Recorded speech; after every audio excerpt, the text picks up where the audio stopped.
Why are the most wounded people always judged the harshest? What if everything you thought you knew about abuse victims wasn't just wrong but dangerously wrong? Narcissistic abuse is one of the most misunderstood and gaslit experiences a person can go through.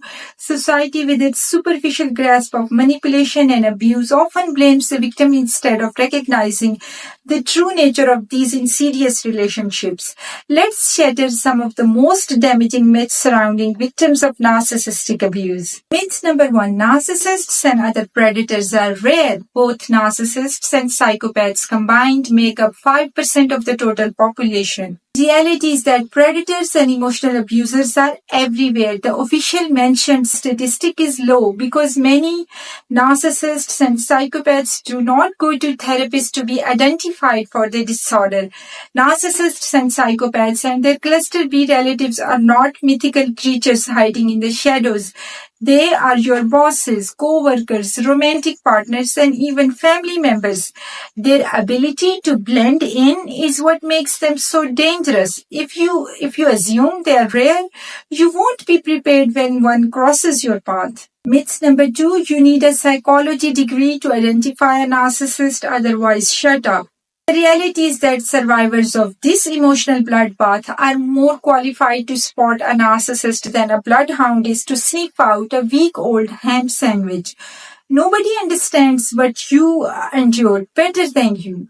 Let's be honest, if you have survived narcissistic abuse, you have likely researched NPD, gaslighting, and manipulation far more than the average psychology student ever will. Nothing beats lived experience, ever. Myth number 3, victims must take responsibility for their role in the abuse. They are just whiners, always playing the victim. If it really was that bad, why didn't they leave? No, and 1,000 times no. In a normal, healthy relationship, it takes 2 to tango, but this is not a normal relationship. It is more like a hostage and captor type of situation. Narcissists deceive, bait, and then trap their victims before unleashing their inner demons. Blaming the victim is like blaming a kidnapped person for getting into the wrong car. Myth number 4, narcissistic abuse victims are weak. They do not have boundaries or any of the things normal folks have. That's why they were victimized. The reality is that abuse victims are not weak. Dr. Robert Hare, the psychologist who created the psychopathy checklist, spent decades studying psychopaths and still got played by them. If a world-renowned expert can be fooled, why not average people? Even prison guards, trained professionals who deal with psychopaths daily, get duped.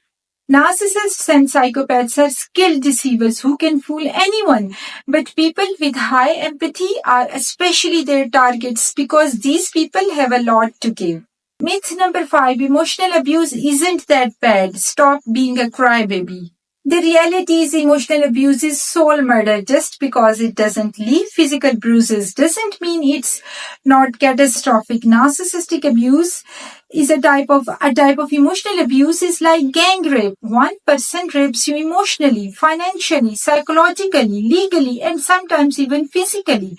For years, the abuse is relentless and the narcissist attacks you 24/7. Victims of narcissistic abuse suffer from PTSD, CPTSD, autoimmune diseases, chronic pain, anxiety, depression, and even suicidal ideation. The damage doesn't just disappear when the narcissist leaves.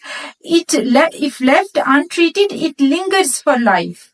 And yet, our legal system, in its infinite wisdom, often treats it like a minor inconvenience. Just because something is hard to quantify doesn't mean it isn't lethal. Myth number 6, victims of narcissistic abuse are codependent and attracted to toxic people. The reality is codependency is a hugely misunderstood term and rarely applies to these relationships. The idea that victims are somehow responsible for their own abuse is not only wrong, it's dangerous. It shifts blame away from the abuser, allowing them to continue their destruction unchecked. Blaming the victim for being abused is like blaming a fish for getting caught in a net. Thank you so much for being here. If you are learning something and want to support more content like this, please hit subscribe. It helps more than you know. I have also written a book for people dealing with mind games and manipulation. It's called Psychological Warfare, the Ultimate Guide to Outsmarting Manipulators, your crash course in fighting dirty and winning clean.